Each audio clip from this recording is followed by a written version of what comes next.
Good morning, everyone. We are continuing here in the words of the Kiddush Shulchan Aruch in the blessings over wine. If a person did not drink wine in a set manner, rather he drank it casual fashion, a sip, one little glass, just to make his meal a little bit tastier and enjoyable. And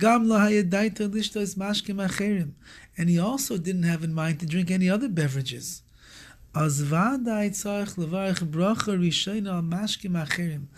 certainly, if he has another beverage after he's just drinking this casual drink of wine, he's going to be obligated to make a bracha shahakoil on the other beverage that he's going to drink.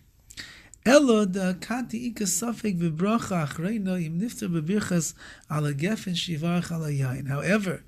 when it comes to the bracha achreina, the after bracha, since he's making ala gefen, maybe it does cover the beverage that he drank.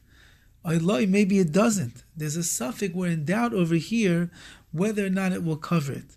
So what do you do then to absolve yourself from this situation?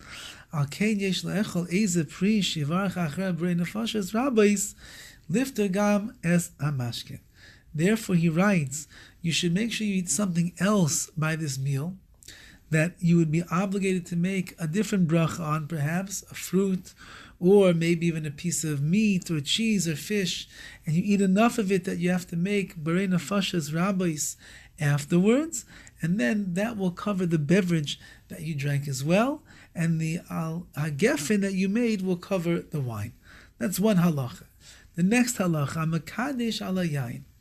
A person makes Kiddush on wine, which is most of us do this on Shabbos and Yom Tov, wine, and that includes grape juice as well. So we know we're saying Borei Pri Hagafen, that's the bracha that we make. V'daita lishtais, yain saraf or kafe, and the person has in mind he's going to drink some whiskey afterwards, or coffee afterwards, or he's going to have soda afterwards. Yesh safek im niftaru bibracha she'ala yain oloi. So it's questionable whether or not these drinks are going to be exempted by the bracha that he made on the wine. What's the shaila? What's the question over here in the Kiddush Shulchan Aruch? Since that we said previously that it's only when you're making the wine, you're drinking it in a set manner, that's when it will exempt other beverages that come afterwards. Kiddush is not necessarily having wine in a set manner. It is a religious performance of the drinking of the wine that you have before the meal, to be Mekadesh, to sanctify the day. And a person very often will drink Kiddush, and then he won't drink any more wine or grape juice afterwards. So then how can this Kiddush, how can this wine that you're drinking exempt any other beverages that are there? So therefore the Kiddush Shulchan Aruch writes, Al Kain, Yesh lo lechavein shelo lefatra.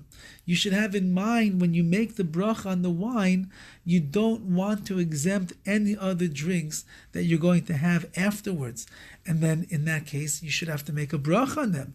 However, v'afal pikein, nevertheless, yevarech ma'at sukkah shahakoil, you should make a bracha on a little bit of sugar shahakoil, and that will exempt all the other beverages, just to make sure. Lifter gam es hamashkin, it exempts any beverage that you're going to drink. And this is what the Kiddush Shulchan Aruch writes. Even when you make Kiddush, it's not going to exempt the other drinks, and you should have some sugar, have a piece of candy, something that you have to make shahakol on, and then you can drink anything else that you want. The Mishnah Brew over here, however, Paskins, he has the decision that if you drink at least a cheekful or a vias of the wine or the grape juice that you're making Kiddush on, it will in fact exempt the other beverages that you're going to have at the Seudah, and you would not be obligated to make a bracha on sugar or candy in order to drink those. The issue is going to arise, for example, in Shul on Shabbos, when they make Kiddush in Shul, and let's say the rabbi is the one who makes the Kiddush, he drinks the complete amount of a cheeksful or a vias, and everybody else has just those little tiny cups.